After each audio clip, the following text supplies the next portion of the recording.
I'd say my earliest memory of a bicycle is probably learning how to ride in our back alley when I was probably 3 years old. It was the standard run and push you down the road, and I definitely fell and got hurt. I remember falling off of it into a open sore.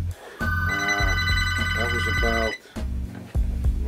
about almost 60 years ago. There was two guys that I knew of that had mountain bikes and mountain biked, and I remember seeing them in the parking lot of school with their bikes on the roof, and was like, wow, that looks so cool. I really want to try it. I became involved in bicycling actually in college when I hurt my knee while I was running and couldn't run. So then I rode bikes recreationally.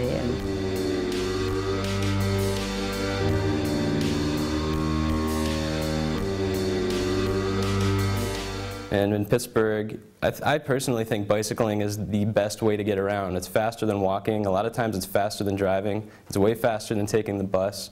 It's good for you. You don't really have to worry about going to a gym or exercising if you ride everywhere you go, because you're burning tons of calories and building muscle. Independence is definitely a big part of it.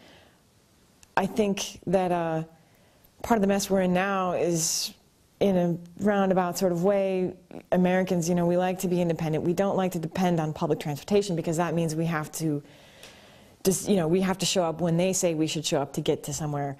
It started out to get in shape till I started realizing I'm getting to the same places in the same amount of time on a bike as I would on a bus. So I just use my bike as if it was like a car. It brings together a lot of things. It's like something you can do in your everyday life.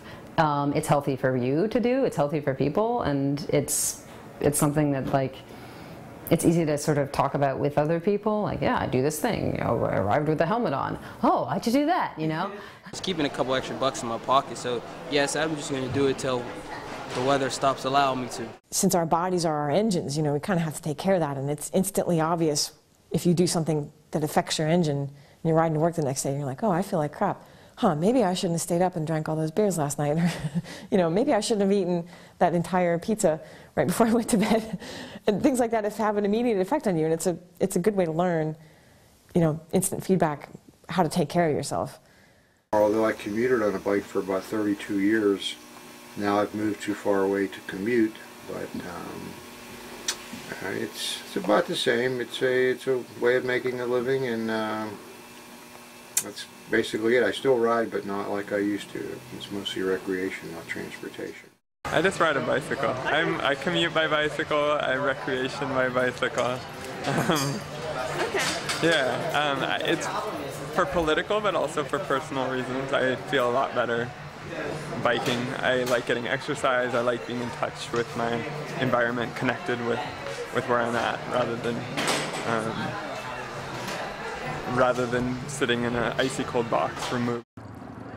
It's transportation first and foremost, and that's just such a big, important thing in our society where things are spread out and you can't just like walk next door to your neighbor's house and do something. You feel temperature differences as you go down into a stream valley or things like that. It's just much more, you feel the differences in the weather, If it's hot out, you know it. If it's cool out, you know it. When I was a student at Chatham, for instance, I would try to, find out about musical events. I really wanted to go to a lot of shows and try to get there by bus, and it was a joke, It's even worse now, apparently.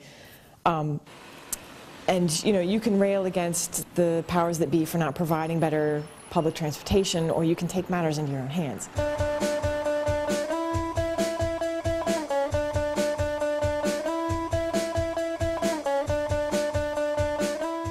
It doesn't pollute as much. It encourages community values, I think, in terms of just seeing one another in a more personal way, slowing things down, not being so isolated from one another. I think a lot of the problems that we have in our cities and our communities and with our landscape are related to people not caring and not taking part in a community. There's about 6.5 billion of us on this planet, soon to be 9 billion, and this is going to affect all of us. And so I think it really requires us to think a little more globally, because to solve this problem we need to work together with other nations of the world, and also everything we do affects people around the earth. It's not just a local problem. So what I decided to do, also because I wanted to ride my bicycle, this is something I've always dreamed of doing, this bike trip, and I was studying global warming at the time. So I was like, how can I use this bike trip to draw attention to this problem? So I decided to make it. This is in 2005, about 2 years ago. I was planning this. So I decided to bike from where I was working at Stanford in California all the way to the tip of South America. It's about 16,000 miles, and I made it a journey to raise awareness of global warming, more specifically, the international consequences. You know, in the last 5 years since I started riding a bike here, bicycling has taken off.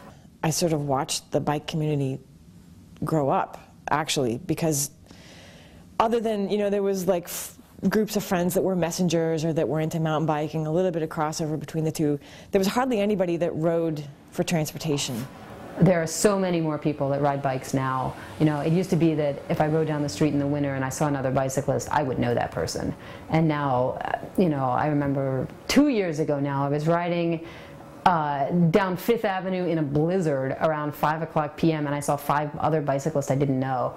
But, all right, this is great. I used to wave to everybody I saw on a bicycle when I was out on the street because I assumed that I knew them, and most of the time I did know them.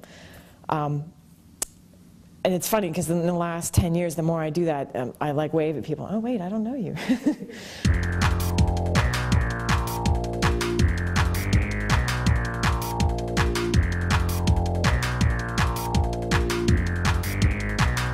There's a community of people in Pittsburgh who believe in recreating and transporting themselves by non-motorized means. You can form a community of people that are like-minded in certain ways. Like, for instance, there's a community of bicyclists, there's a community of people that use them for transportation, there's a community of mountain bikers that exists, you know, across the world, really. If you take a step back, you realize that it's really beautiful for there to be all these different people, different ages, different ability levels, different physical, you know, conditions.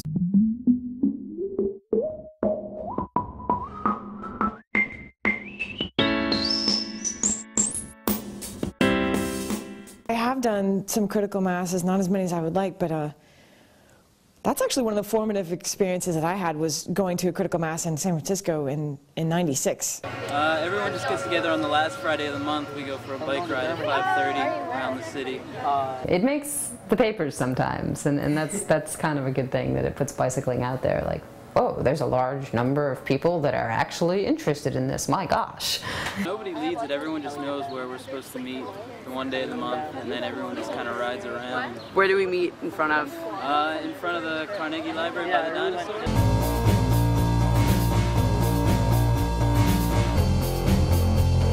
And so I got to go, and there was something like 4,000 cyclists at this critical mass. You know, it was just amazing to be going along the street, and it was totally silent, and you're just surrounded by cyclists. The roads are all small. There's a lot of people trying to ride them like highways because the city isn't square. It's all different roads and everything else. So people take off so a lot of people are going there. We don't have very good public transportation, so I think it's really good for the city to try and ride bikes. And then it wasn't long after that that I went to one in Pittsburgh. It was, you know, a few years later, and it was like 20 people, but it was like, wow, okay, maybe we can, you know, this can happen here too.